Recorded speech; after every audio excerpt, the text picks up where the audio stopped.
بسم اللہ الرحمن الرحیم۔ السلام علیکم ناظرین، کیسے ہیں آپ؟ خیریت سے ہیں؟ ناظرین، گزشتہ روز جو میں نے ایک ویڈیو بنائی جس میں بتایا گیا تھا کہ وزیر اعظم نے اعلان کیا ہے کہ وہ استعفیٰ دینے کو تیار ہیں، جس کے ساتھ انہوں نے ایک شرط بھی رکھی ہے۔ ایک شرط سے اس استعفے کو مشروط کر دیا کہ استعفیٰ اس صورت میں دیا جائے گا کہ اگر لوٹی گئی دولت قومی خزانے میں اپوزیشن کی جانب سے واپس جمع کرا دی جائے، یہ کنڈیشن رکھی گئی۔ اسی کے تسلسل میں کچھ مزید خبریں آج سامنے آئیں، ان سے جڑی کچھ خبریں ہیں استعفے سے جڑی، کیونکہ پی ڈی ایم کا بڑا مطالبہ استعفیٰ ہی ہے کہ وزیر اعظم عمران خان استعفیٰ دیں۔ اب دیکھنا یہ ہے کہ وزیر اعظم کے اس بیان کے بعد ان کا یہ مطالبہ تبدیل ہوتا ہے یا وہ استعفیٰ لینے کے لیے راضی ہو جاتے ہیں، کوئی لوٹی کی دولت جمع کراتے ہیں اور وزیر اعظم سے استعفیٰ لے لیتے ہیں۔ دونوں آپشن ان کے پاس موجود ہیں۔ بہرحال آج جو کچھ نئی اس میں چیزیں آئیں وہ میں ایڈ کرتا چلوں کہ آپ کو بتاؤں کہ آج جب اسمبلی کا سیشن جاری تھا، اس میں مراد سعید کافی، جیسے کہ وہ عموماً مشہور ہیں اپنی جس طریقے کی وہ گفتگو کرتے ہیں، کافی مشہور پائے جاتے ہیں اور بہت سے لوگ ان کو شوق سے دیکھتے بھی ہیں۔ خاص طور پر جو پی ٹی آئی کے ورکر حضرات ہیں، پی ٹی آئی کے جو کارکنان ہیں، وہ بڑے شوق سے مراد سعید کو سنتے ہیں، جبکہ اپوزیشن کے لیے وہ بہت بڑا کانٹا ہے اس اسمبلی کے بیچ میں موجود۔ آج انہوں نے اپنے ایک بیان میں کہا کہ کہا تھا استعفے منہ پر ماریں گے، آج اسمبلی میں بیٹھے ہیں، کوئی شرم ہوتی ہے۔ بہت شارٹ سی انہوں نے بات کی کہ کہا تھا کہ استعفے منہ پر مارے جائیں گے۔ یہ 30 دسمبر کو بھی منہ پر آ رہے تھے استعفے، اس کے بعد 31 جنوری کو بھی آ رہے تھے، فروری سٹارٹ ہو چکا ہے، اس سے پہلے بھی بہت ساری ڈیڈ لائنز آتی رہی، حکومت گر رہی ہے، یہ معاملات ہو رہے ہیں، وہ معاملات ہو رہے ہیں۔ ایک یہ خبر جس پر بات کریں گے، ساتھ ہی ایک اور خبر جو بڑی ہی اہم ہے، جس میں جو کہ سابق وزیر اعظم نواز شریف کے حوالے سے ہے، جس میں انہوں نے کہا کہ لانگ مارچ اور استعفوں پر اتفاق رائے کے لیے خود رابطہ کروں گا۔ نواز شریف خود رابطہ کریں گے، جس میں رابطہ کرنے کے لیے ان کے پاس مولانا فضل الرحمان صاحب بھی ہیں اور پیپلز پارٹی بھی ہے، زرداری صاحب سے بھی، کہ وہ خود رابطہ کریں گے۔ انہیں مختلف باتیں ہیں جن پر وہ آمادہ کریں گے حکومت گرانے کے حوالے سے، اس حوالے سے ہم ان سے بات کریں گے۔ دوسری خبر یہ، اور تیسری یہ کہ سینٹ انتخابات کے بعد ایوان بالا میں بھی پی ٹی آئی سب سے بڑی جماعت ہوگی، یہ کہنا ہے وزیر اعظم کا۔ ٹھیک ہے، یہ 3 پوائنٹس ہیں جن پر میں آج آپ سے بات کر رہا ہوں۔ پہلا پوائنٹ جو مراد سعید نے اسمبلی میں گفتگو کی کہ پہلے کہا گیا کہ ہم استعفے دیں گے، اور یہ بھی کہا گیا کہ استعفے منہ بھر ماریں گے، اور یہ بھی ساتھ میں کہا گیا کہ استعفے ہمارے پاس جمع ہونا شروع ہو چکے ہیں، کب وہ پیش کرنے ہیں اسمبلی میں وہ وقت بتایا گیا، وقت کے ساتھ پہ ڈیزائن کریں گے ساری چیزیں۔ استعفوں کا وقت جو ہے وہ بس ایک سمجھ لیں کہ ایک گیم تھا جو چلتا جا رہا تھا کہ یہ بھی استعفیٰ دے دے وہ بھی استعفیٰ دے دے، جمع ہو جائے گا، اسمبلی میں لے کے جائیں گے، حکومت گرا دیں گے۔ ایسا اب تک کچھ بھی نہیں ہوا۔ واللہ عالم کے ان فیوچر اگر سارے استعفے جمع کر کے لائے جاتے ہیں اسمبلی میں اور حکومت گرانے کی کوشش کی جاتی ہے، اور اسمبلی میں سب استعفے آ جانے کے بعد جس طریقے سے استعفے ابھی تک آ رہے ہیں، میرے خیال سے یہ ضمنی انتخاب والا سلسلہ ہو سکتا ہے، یہ ڈائریکٹ گورنمنٹ گرنے والا مسئلہ نہیں ہو سکتا اس میں۔ تو اس میں آج مراد سعید نے بڑے ہی واضح انداز میں کہا کہ قومی اسمبلی میں وہ خطاب کر رہے تھے کہ استعفے منہ پر مارنے کا کہا گیا تھا اور آج تک استعفے نہیں آئے، اور پھر وہی لوگ دوبارہ اسمبلی میں بیٹھے ہوئے ہیں۔ یہ بات بہت پوائنٹ والی ہے کہ ایک طرف کہتے ہیں کہ ہم اس گورنمنٹ کو ہی نہیں مانتے، ایک طرف کہتے ہیں بعض اوقات ایسے بیانات سامنے آتے ہیں کہ ہم ان کو لانے والوں کو نہیں مانتے۔ کبھی اس گورنمنٹ کو کہا جاتا ہے کہ سلیکٹڈ ہے، ٹھیک ہے، الیکٹ ہو کر نہیں آئی، پھر انہی کے ساتھ اسمبلی میں بھی بیٹھے ہوتے ہیں، باہر احتجاج کر رہے ہیں، دھرنے دے رہے ہیں، جلسے نکال رہے ہیں، جلوس ہو رہے ہیں، سب کچھ ہو رہا ہے، لیکن اسمبلی میں انہی کے پاس جا کے دوبارہ بیٹھ جاتے ہیں۔ تو ایک پوائنٹ پر میرے خیال سے پی ڈی ایم کو ابھی قائم رہنا چاہیے کہ اگر وہ اس حکومت کو واقعی گرانا چاہتے ہیں تو میرے خیال سے اسمبلی سے بھی بائیک آؤٹ کرنا چاہیے، اور سینٹ کی بھی بات کروں گا اینڈ میں آپ سے کہ سینٹ سے بھی بائیک آؤٹ کرنا چاہیے۔ بہرحال ایسا ہوا کچھ بھی نہیں تھا، حال صرف باتیں باتیں باتیں، اور یہی چلتا آ رہا ہے۔ نہ حکومت ٹس سے مس ہو رہی ہے، نہ اپوزیشن کو کوئی فرق پڑ رہا ہے، وہ اپنے جلسے جلوس ریلیاں کرتے جا رہے ہیں، فنڈز بھی آ رہے ہیں، سب کچھ ہو رہا ہے، اس میں سب کچھ کام ہو رہا ہے، عوام کی فلاح و بہبود کی نہ ہونے فکر ہے۔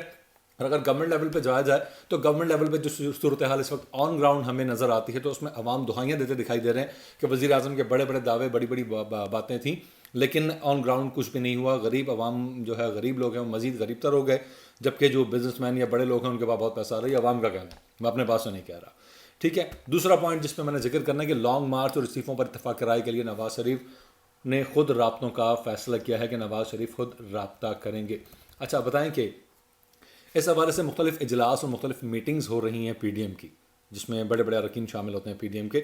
Pakistan Democratic Movement P D M میں لانگ مارچ کی تاریخ اور اسمبلیوں سے استعفوں پر اتفاق رائے پیدا کرنے کے لیے مسلم لیگ نون کے قائد میاں نواز شریف نے خود رابطے کرنے کا فیصلہ کیا ہے۔ یہ رابطے کن سے کیے جائیں گے اور کن باتوں پر کیے جائیں گے، ان رابطوں کا رزلٹ کیا ہوگا اور مین پوائنٹ کیا ہوگا، مدعا کیا ہوگا جس بیس پہ رابطے کیے جائیں گے، وہ بھی میں آپ کو بتاتا ہوں کہ نواز شریف پیپلز پارٹی کی قیادت کو استعفوں اور لانگ مارچ پر قائل کرنے کی کوشش کریں گے۔ فضل الرحمان صاحب کو تو میں خاص ان کو قائل کرنے کی ضرورت نہیں ہے، کیونکہ فضل الرحمان صاحب کا جو کاز تھا وہ اس کاز کو یوز کیا جا رہا ہے اس میں جو پی ڈی ایم کی دیگر جماعتیں ان کی جانب سے، کیونکہ ان کے پاس ایک مہرہ ہے۔ مولانا فضل الرحمان صاحب لاسٹ ٹائم بھی جب یہ دھرنا دینے کے لیے آئے تھے، اسلام آباد میں بیٹھے تھے، تو اس وقت بھی پیپلز پارٹی بیک کر گئی تھی۔ ابھی پھر پیپلز پارٹی نے واضح طور پر بیک تو نہیں کیا، لیکن یہ بات بیچ میں آنا کہ نواز شریف خود رابطہ کریں گے، مینس کہ وہ اس چیز پر راضی نہیں ہے کہ استعفوں اور لانگ مارچ پر قائل کرنے کی بات یہ ہے کہ پیپلز پارٹی اس چیز پر راضی نہیں کہ ہم استعفے دیں۔ ظاہری بات ہے، پورا صوبہ ہے ان کے پاس، وہ کیسے اتنی آسانی سے استعفے دیتے ہیں؟ لانگ مارچ کے لیے بھی کیا لانگ مارچ ہوتا ہے، اس کے لیے پیپلز پارٹی راضی ہوتی ہے؟ راضی ہونے کے بعد کیا آن گراؤنڈ پیپلز پارٹی کی قیادت بھی آتی ہے، یا جس پیپلز پارٹی کے جو نارمل کارکنان یا ورکرز ہیں وہی میدان میں ہوں گے؟ یہ ساری چیزیں بھی بڑی غور طلب ہیں، ان پہ دیکھنا ہے کہ کیا چیز واضح آتی ہے۔ ساتھ ہی اس میں کل جو پی ڈی ایم کا اجلاس ہوا تھا، اس میں استعفوں اور لانگ مارچ پر اپنا واضح موقف پیش کرنے کا جو فیصلہ کیا جانا ہے اس کے حوالے سے بھی ڈسکشن ہوئی، جسی میں اجلاس میں فیصلہ کیا گیا تھا کہ نواز شریف جو ہیں، کیونکہ نواز شریف اس اجلاس میں ویڈیو لنک کے ذریعے شریک ہوئے تھے۔ نواز شریف گو کہ بیمار ہیں، علاج کی غرض سے پاکستان سے باہر ہیں، لیکن سیاسی سرگرمیاں بھرپور چل رہی ہیں ان کی، بھرپور طریقے سے۔ صرف پاکستان آنے میں ان کو پرابلم ہے، کیونکہ ان کی طبیعت جو ہے بہت زیادہ خراب ہو جاتی ہے۔ پاکستان آ گیا، پاکستان سے باہر رہتے ہیں تو تمام سیاسی سرگرمیاں بھی جاری رکھی جا سکتی ہیں۔ بہرحال یہ چیز بھی ایک سامنے آ گئی۔ کہیں نہ کہیں پی ڈی ایم کے اندر جتنی جماعتیں موجود ہیں، خصوصی طور پر خاص طور پر پیپلز پارٹی، اس میں اور نون لیگ کے جو اپنی باتیں ہیں ان میں کہیں نہ کہیں کلیش ہوتا ہے کہ پی ڈی ایم میں شامل یہ جماعتیں جو کہ مولانا فضل الرحمان کے پاس اپنا کوئی کاز نہیں ہے، کبھی اس کو نون لیگ لے کر چلتی ہے، کبھی اسے پیپلز پارٹی لے کر چلتی ہے۔ مولانا کے پاس شاید کاز یہی تھا کہ ان کو جب گورنمنٹ سے باہر نکالا گیا تو اس کے بعد شاید ان کے پاس کچھ بچا نہیں تھا کہ اپوزیشن میں اپنی جگہ بنائیں، کوئی سیٹیں بھی نہیں تھیں ان کے پاس، تو انہوں نے کہا کہ اپوزیشن میں اپنی جگہ یا اپنا وہ کہتے ہیں نا کہ اپنا وہ بھرم رکھنے کے لیے کہ بیچ میں کہیں نہ کہیں سیاست میں ان رہوں، یہ وہ والا معاملہ ہے کہ اس طریقے سے انہوں نے بیچ میں آئے۔ لیکن پہلے پیپلز پارٹی بیک کر گئی تھی، اب پیپلز پارٹی بھی سم ٹائم انہیں یوز کر جاتی ہے، اور سم ٹائم جو ہے وہ نواز شریف جو ہیں وہ نون لیگ جو ہے وہ انہیں یوز کرتی ہے۔ بہرحال دیکھتے ہیں کہ پی ڈی ایم میں خاص طور پر مولانا فضل الرحمان صاحب کا اینڈ کیا ہوتا ہے۔ بہرحال یہ بڑی غور طلب بات ہے۔ دوسری جانب ایک بہت اہم پوائنٹ جسے میں نے ڈسکس کرنا ہے وہ یہ ہے کہ سینٹ انتخابات کے بعد ایوان بالا میں بھی پی ٹی آئی سب سے بڑی جماعت ہوگی۔ یہ بیان ہے وزیر اعظم صاحب کا، وزیر اعظم صاحب نے بیان دیا ہے۔ اس سے کئی سوال جنم لیتے ہیں۔ ایک جانب کہا جا رہا ہے کہ جو سینٹ انتخابات ہیں وہ بالکل کلیئر ہوں گے، اس میں کوشش یہ کی جا رہی ہے کہ ہارس رائڈنگ والا سلسلہ نہ ہو، اور جو واقعی طور پر اہل جو لوگ ہیں ان کو سامنے لایا جائے، سینٹ میں جو امیدوار ہیں وہ اہل لوگ ہوں اور بغیر کسی پیسہ لگائے وہ لوگ آگے آئیں، کیونکہ وزیر اعظم نے واضح کہا ہے کہ سینیٹر بننے کے خواہش مند افراد کی فہرست انہیں پیش کی گئی، اس میں سے وہ سلیکٹ کریں گے کن لوگوں کو شامل کیا جانا ہے۔ ایک جانب وزیر اعظم کا بیان کہ اوپن بیلٹنگ ہونی چاہیے، دھاندلی نہیں ہونی چاہیے، لوگ سلیکٹ ہو کر آنے چاہیے۔ ساتھ ہی وزیر اعظم کا یہ بیان کہ سینٹ انتخابات کے بعد ایوان بالا میں بھی سب سے بڑی جماعت پاکستان تحریک انصاف ہوگی۔ کیسے؟ کیونکہ اس ٹائم اپوزیشن کو سینٹ میں ایوان بالا میں اکثریت حاصل ہے، ٹھیک ہے، بہت اہم پوائنٹ ہے اور بہت سمپل پوائنٹ ہے، ان کو اکثریت حاصل ہے۔ اوپن بیلٹنگ کی بات آئی، نون لیگ کو بھی جو ہے سمجھنے کی پرابلم ہو گئی، پیپلز پارٹی کی پرابلم ہو گئی۔ پہلے تو سینٹ انتخابات میں نہیں آنا تھا، پھر پیپلز پارٹی نے جب آمادگی ظاہر کی کہ ہم نے آنا ہے، سینٹ انتخابات میں رہ کر مقابلہ کریں گے، میدان میں رہ کر اپنے اس اوپوننٹ کا مقابلہ کریں گے، تو نون لیگ کو انہوں نے آمادہ کر لیا، آ گئے۔ اب جب بیلٹنگ جو ہونی ہے وہاں پر سیکرٹ بیلٹنگ ہوتی ہے، ٹھیک ہے، تو اس صورت میں ڈیفینیٹلی کوئی تو ایسی وجہ ہے کہ وزیر اعظم نے آج کلیئر کہا ہے کہ ایوان بالا کی سب سے بڑی جماعت پاکستان تحریک انصاف بن جائے گی۔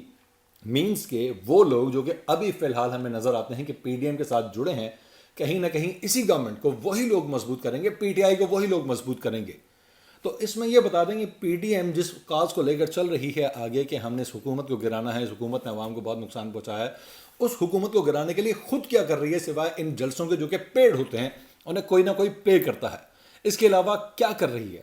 عوام کو نکالنے کی بات کرتے ہیں، عوام کو بیوقوف بنا کے رکھا گیا ہے، سوری ٹو سے، لیکن پی ڈی ایم کے جتنے جلسے جلوس ریلیاں جو اب تک ہوتی رہی ہیں اس میں کلیئرلی آپ نے دیکھا ہے کہ وہ جماعتیں جو گزشتہ دنوں میں ایک دوسروں کو سڑکوں پر گھسیٹنے کی باتیں کرتی تھی، پیپلز پارٹی اور نون لیگ بڑی جماعتیں گھسیٹنے کی باتیں کرتی تھی، آج ساتھ ایک جگہ پہ کھڑے ہیں۔ اس میں اگر بات کی جائے کہ مختلف جماعتیں جب ایک ساتھ کھڑی ہوتی ہیں تو نون لیگ والے کو دیکھتے ہیں وہ پیپلز پارٹی والے کا نعرہ لگا رہا ہوتا ہے، پیپلز پارٹی والا نون لیگ کا نعرہ لگا رہا ہوتا ہے، یا پھر ایسا موقع بھی دیکھنے میں آیا بعض اوقات جلسوں کے اندر کہ پیپلز پارٹی والا کھڑا ہے، نعرہ لگا رہا ہے، ٹھیک ہے، نون لیگ والا اسے دیکھ کے سوچ رہا ہے کہ ریئیکٹ کروں یا نہ کروں. ماضی میں بڑے ایک دوسرے کے سمجھنے کے خلاف رہی ہیں جماعتیں, لیکن اب مجبوراً یہ ساتھ کھڑے ہیں. لیکن ان کے جو سربراہان ہیں جو انہیں لے کر باہر آتے ہیں, جو پی ڈی ایم کا پورا جو سمجھ لیں کہ مین جو لیڈ ہے, وہ لیڈ کہاں کھڑی ہوئی ہے؟ سینٹ انتخابات لڑنے بھی جا رہی ہے وہ, ٹھیک ہے, اسمبلیوں کے اندر بھی وہ حاضری دے رہے ہوتے ہیں جیسے کہ مراد سعید صاحب نے آج کہا, اور ان کو جو اپنے کام کرنا ہے وہ پورے کر رہے ہیں. عوام کو بیوقوف بنا کے میدانوں میں نکالا ہوا. سخت سردیوں میں کبھی کہاں جلسے ہو رہے ہوتے ہیں, کبھی کہاں جلوس ہو رہے ہوتے ہیں. ابھی لانگ مارچ کی تیاری کی جا رہی ہے. وزیر اعظم سابق جو ہیں نواز شریف صاحب, وہ کہیں نہ کہیں کوشش کر رہے ہیں کہ پیپلز پارٹی سے میں رابطہ کر لوں, پیپلز پارٹی کو لانگ مارچ کے لیے آمادہ کر لوں, اس حکومت کو گرانے کے لیے آمادہ کر لوں. لیکن ان سب کا فائدہ کیا جب آپ خود اسمبلی میں بیٹھے ہوئے ہیں, جب آپ خود انتخابات بھی لڑ رہے ہیں, تمام تر کام آپ نے جاری رکھے ہوئے ہیں, عوام کو بیوقوف بنا کے آپ نے رکھا ہوا باہر کہ عوام آتی رہے ہمارے ساتھ. لیکن پھر میں کہوں گا کل والی بات اپنی سیکنڈ کروں گا میں خود ہی, کہ جو کہا جاتا ہے کہ عوام, اس میں عوام زیادہ تر وہ ہوتی ہے جو کہ مجبور ہے, جس کو کچھ پیسے مل جاتے ہیں. وہی نان ٹکی والی بات, وہی قیمے والے پراٹھے والی بات, قیمے والے نان کی بات. جب یہ چیزیں مل جاتی ہیں ضرورت کی چیز کہ اس کا پیٹ بھر جائے گا, اس کے بچے کے لیے کوئی 2 وقت کی روٹی کے شاید 1000-1500 روپے مل جائیں گے, تو لوگ آ جاتے ہیں. تو یہ عوام نہ ہوئے, یہ لوگ مجبور لوگ ہوئے جن کی مجبوری کا فائدہ اٹھایا جاتا ہے. اور یہ مجبور لوگ اسی لیے کہ ان حکمرانوں نے جو کہ ہم پر مسلط رہے, انہوں نے ہمیں کہیں نہ کہیں مجبور رکھا, ہمیں اس قابل ہی نہیں ہونے دیا کہ ہم لوگ خود کچھ کر سکے. تو بہرحال ان تمام تر 3 نیوزز کے بعد, 3 خبروں کے بعد, عوام سے میری اپیل ہے کہ عوام ہوش کے ناخن لیں اور ایسی تمام تر خبروں, ایسی تمام تر چیزوں سے ایک طرف ہو کر اپنے مستقبل کا, اپنے بیوی بچوں کا, اپنے گھر بار کا, ان چیزوں کو سوچیں. آپ بہت ساری چیزیں اچھی کر سکتے ہیں. آپ جلسے جلوسوں میں چلے جاتے ہیں, ریلیوں میں چلے جاتے ہیں, ٹھیک ہے, جانا ہے جائیں. آپ کا رائٹ حق جو ہے آزادی, حق رائے دے کا حق استعمال کرنے کے لیے آپ کو بہت ساری چیزیں دی جاتی ہیں, جیسے کہ کہا جاتا ہے کہ ووٹ کو عزت دو. ووٹ کو عزت دینے کی بات یہ ہوتی ہے کہ تمام جماعتیں ایک پلیٹ فارم میں آگے پی ڈی ایم بنا لیتی ہیں, اور پی ڈی ایم جو ہے عوام کو کہتی ہے کہ بہت برا بندہ ہے, اس کے پاس نہیں جانا. اور جب اسمبلی کی بات ہوتی ہے تو سارے وہاں بیٹھے ہوتے ہیں, سینٹ کی بات ہوتی ہے سب وہاں پہنچے ہوئے ہوتے ہیں. اور پھر وزیر اعظم کا آج یہ بڑا بیان کہ ایوان بالا میں بھی سب سے بڑی جماعت بننے جا رہی ہے پی ٹی آئی, تو ڈیفینیٹلی کچھ نہ کچھ سمجھ لیں کہ پی ڈی ایم کی جماعتوں کے اندر جو لوگ بیٹھے ہوئے ہیں ان کی دال میں بھی کچھ نہ کچھ تو کالا ہے. کہیں نہ کہیں کوئی نہ کوئی کرائسس, کوئی کلیشز, کچھ نہ کچھ ایسا ضرور موجود ہے جو کہ عمران خان نے اتنا بڑا دعویٰ کیا ہے. کیونکہ ورنہ اس وقت اپوزیشن ایوان بالا میں مضبوط سمجھی جاتی ہے, اس کی تعداد زیادہ ہے, تو وہ کس طریقے سے ایسا ہو سکتا ہے کہ پی ٹی آئی وہاں پر مضبوط جماعت بن جائے. اگر پی ٹی آئی وہاں مضبوط جماعت بن جاتی ہے تو پھر پی ڈی ایم کی بات سامنے کلیئر ہو جائے گی کہ پی ڈی ایم نے عوام کو بے وقوف بنا کر رکھا ہوا ہے کلیئرلی طور پر. کیونکہ ایک جانب عوام کو کہتے ہیں کہ اس کو گرانا ہے اور دوسری جانب خود ہی اس کو مضبوط کرنے جا رہے ہیں. تو اس وقت میرے خیال سے عوام کے سامنے پھر تمام تر باتیں رکھنا عوام کو بیوقوف بنانے کے علاوہ اور کچھ بھی نہیں ہے. Thank you so much.